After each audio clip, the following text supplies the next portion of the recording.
promise to your father, may he rest in peace, and that you would give him so much as a rabbi, as a cousin. Have any of your children or grandchildren promised you that they'll keep the tradition and be a rabbi? Well, they didn't promise, but they keep the traditions, and that's the best promise. I want to introduce our son Jeffrey, who did a lot to help promote these activities. Thank you. Thank you. He's a professional driver, drives people from the airport. If you want a good driver, Moshe, stand up. You the driver? You the driver? Basketball and any other questions? Reese's high there. Reese's here. Here she is. Where's the riding?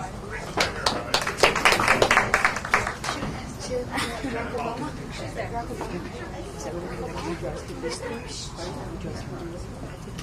Yeah, you have a question in the back.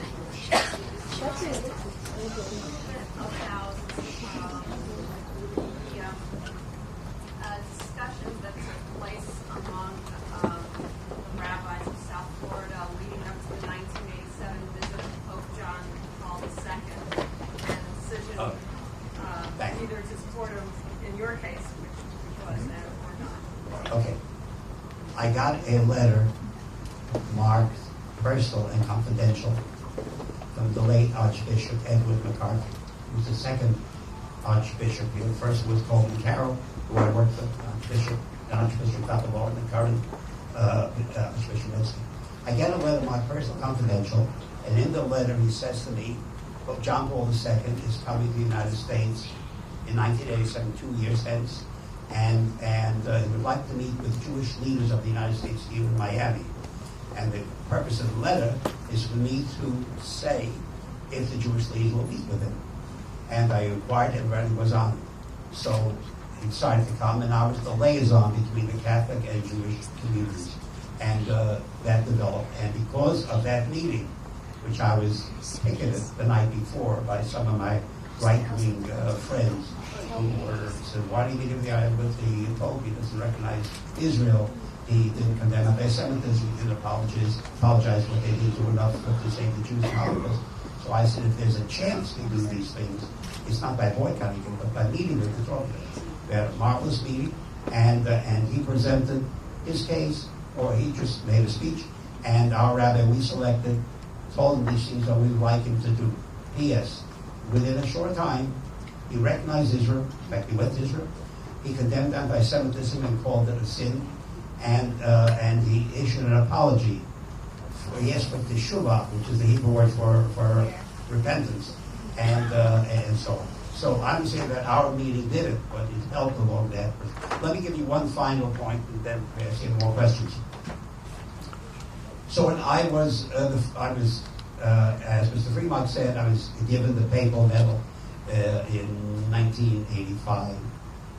But at one of the earlier services that I attended in the Catholic Church, they have a tradition. Let me tell you what the tradition is. When you, at one point, one leading the service says, now I want you all to bless each other.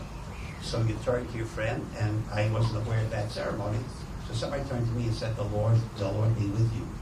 I found out later I'm supposed to respond, and with you. So he said to me, I say to you, and then he goes to next row, and go on the back like a snake. So the first said to me, the Lord be with you. I said, and you have a nice day. So she was like shocked. You know, I broke the momentum. And Archbishop Papelor was sitting on the podium, looking down. The right side of the aisle, you're going back, all the way back fast.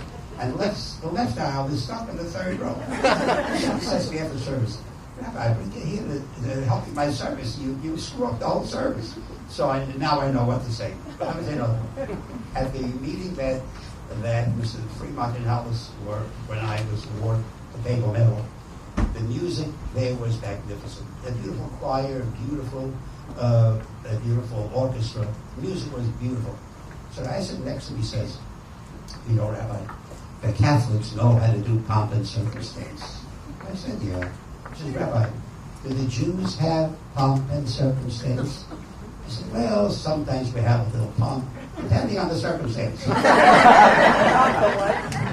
Anyway, more questions, more comments. Yes, right here, young lady. I saw a picture of you with Yogi Bhajan. From New Mexico. Was that? I don't know if it was World Peace Day or. That was in Fiji. Oh, yeah. Okay. There's a picture in the book with a guy with a long beard who looks more like a rabbi than I do. And he was a Buddhist monk. Sikh. Yeah. So I was a few years ago. And when we were invited there by Tony Robbins, who you all know as a motivation speaker, he invited me. He had 18 heads of different faiths throughout the world, and included me as the rabbi. And when we had our first meeting, where everybody said why they're coming to Fiji for this meeting, so everybody gave the reason. So I said, somebody asked me in Miami, why are you going to Fiji? I said, the Fiji apple is my favorite apple. So if I go to Fiji, I'll be able to fill up 2 suitcases of Fiji apples, and I have a whole year to eat. I said, wait a minute, the name of the apple is not Fiji apple, it's Fuji. So I said to him, let me tell you something. A man won the lottery. He picked the number 51. And somebody asked him, how did you pick that number? He said, I have twin daughters. Each one is 26, 26, and 26 is 51. So the guy said, wait a minute, 26 and 26 is not 51, it's 52. He said, who won the lottery, you or me? So I said to this guy about the Fuji apple, I said, who is going to Fiji, you or me?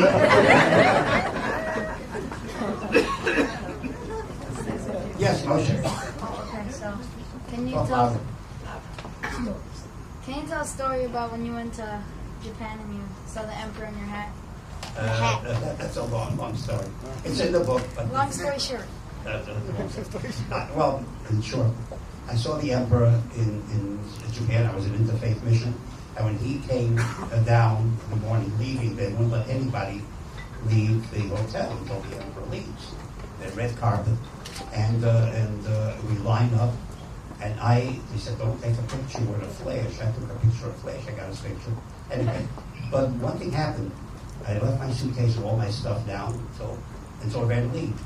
When he left, I noticed that my fedora, my hat, was missing. Now, nobody left that hotel except the Pope. except the Emperor. My conclusion is the only one who could have taken my hat was the Emperor. Is that logic? So I'm telling this story over the years. One day, I read the paper. There's an article about the Emperor was visiting President Reagan in Washington. And the article said when the Emperor left, he had a hat, and the hat was missing. True story, the hat was missing. I see that sheet is proof. He stole my hat. And look what happened to it. Now, if anybody ever finds my hat, please let me know. One more question, Rabbi? One more question. There's a gentleman Yes, right there. we have a young lady in the back. You made a comment before when you were telling the story, and you said, I have to respect other religions, which I was a little surprised about because I thought you would have said, I do respect other religions. Can you just sort of briefly tell me, and I don't know if anybody else is interested, how the Jews do feel about respecting other religions, and did you really mean to say, I have to respect other religions? Well, if I use a have to, it means that I'm compelled by my own beliefs that I have to. You should love your neighbor as yourself. Translated, you have to love your neighbor as yourself. You say you should want to, and have to. But the fact is that my philosophy of life is that there's so much good in every religion that if we all gather together and we all work on the best of each religion, then we have a wonderful community. Let me close with this story. Two things. One is that in America we use the term live and let live, right? Live and let live. Sounds fair. I live, you live, he's fine. Never like that term. Why? Live and let live means I take care of myself, you take care of yourself. I'm okay, fine, you're okay, fine. What happens If I'm okay, but you're not okay. If you don't have enough food to eat, if you're homeless, I'm okay. Live and let live means I'll take care of mine if you have trouble, if you're tough luck. So my expression, my philosophy is not live and let live. Live and help live. And the other term, which I never cared for, American term, is America is a melting pot. You heard that term? A melting pot. I never liked that term. A melting pot sounds you put all the food in one big cup, one big pot. You boil away all the difference, and all you have is a uniform hash. No taste, no affection. I look at America and our community as a dinner plate. You have the meat, potatoes, green vegetables, yellow vegetables, each with its own color, its own nutritional value, its own aroma, its own taste. When you put them together, you have a wonderful dinner. If we don't look at first, but look at that unifying people is not a curse, it's a blessing. When we join together, do the best with our faith and other faiths, we have a healthy community.